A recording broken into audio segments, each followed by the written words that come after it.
पता है, हम इंसानों का दिमाग ना कभी कभी बड़े अजीब तरीके से काम करता है। आज हम एक ऐसे ही कह सकते हैं चौंकाने वाले सच के बारे में बात करने वाले हैं। तो सवाल ये है कि एक भीड़ सबसे ज्यादा खतरनाक कब होती है? सुनने में थोड़ा अजीब लगता है ना? मतलब भीड़ में तो हमें सेफ महसूस होना चाहिए, तो फिर वो खतरनाक कैसे हो सकती है? और इसका जवाब जितना चौंकाने वाला है उतना ही सच भी है। भीड़ सबसे ज्यादा खतरनाक तब होती है जब मदद की जरूरत किसी और को नहीं बल्कि हमें खुद हो। इसी अजीब से लेकिन बिल्कुल सच बर्ताव को साइकोलॉजी में एक नाम दिया गया है, द बायस्टैंडर इफेक्ट। चलिए आज इसी को जरा खोद कर समझते हैं कि आखिर ये है क्या।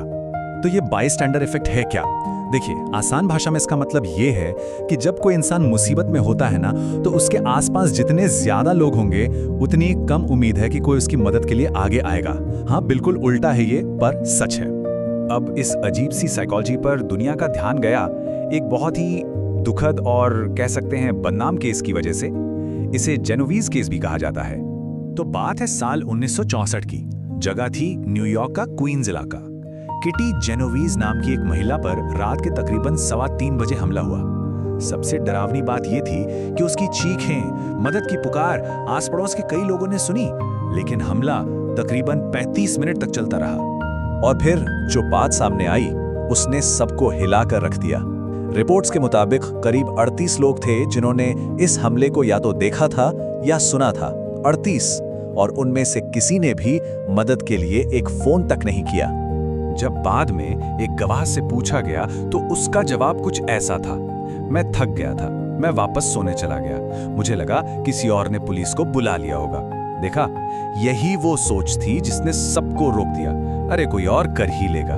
इसी को कहते हैं डिफ्यूजन ऑफ रिस्पॉन्सिबिलिटी, मतलब जिम्मेदारी का बंट जाना। इस केस ने साइकोलॉजिस्ट को सच में सोचने पर मजबूर कर दिया कि आखिर ऐसा होता क्यों है। और रिसर्च के बाद 4 बड़ी मनोवैज्ञानिक वजह सामने आई। 4 ऐसे ट्रैप्स जो हमें मदद करने से रोकते हैं। चलिए एक एक करके इनको समझते हैं। तो पहला ट्रैप तो वही है, जिम्मेदारी का बंटवारा। सोचिए, अगर हम अकेले हों और कोई गिरे तो सारी जिम्मेदारी हमारी है, हमें ही मदद करनी पड़ेगी। लेकिन जैसे ही वहां 10 लोग और आ जाते हैं, वो जिम्मेदारी 10 हिस्सों में बंट जाती है और हमारा दिमाग कहता है अरे कोई और कर देगा। और होता क्या है कि कोई भी कुछ नहीं करता। दूसरा ट्रैप है प्लूरलिस्टिक इग्नोरेंस। ये थोड़ा टेक्निकल नाम है, पर इसका मतलब बहुत सीधा है।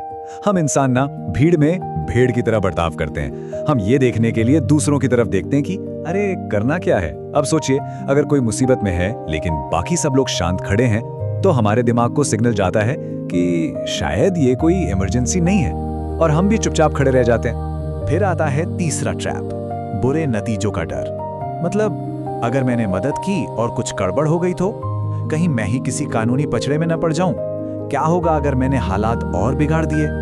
ये सारे सवाल हमारे दिमाग में आते हैं और हमें रोक देते हैं। और चौथा ट्रैप है अपनेपन की कमी। ये एक कड़वा सच है, लेकिन हम उन लोगों की मदद जल्दी करते हैं जो हमें अपने लगते हैं, हमारे जैसे दिखते हैं, हमारी भाषा बोलते हैं।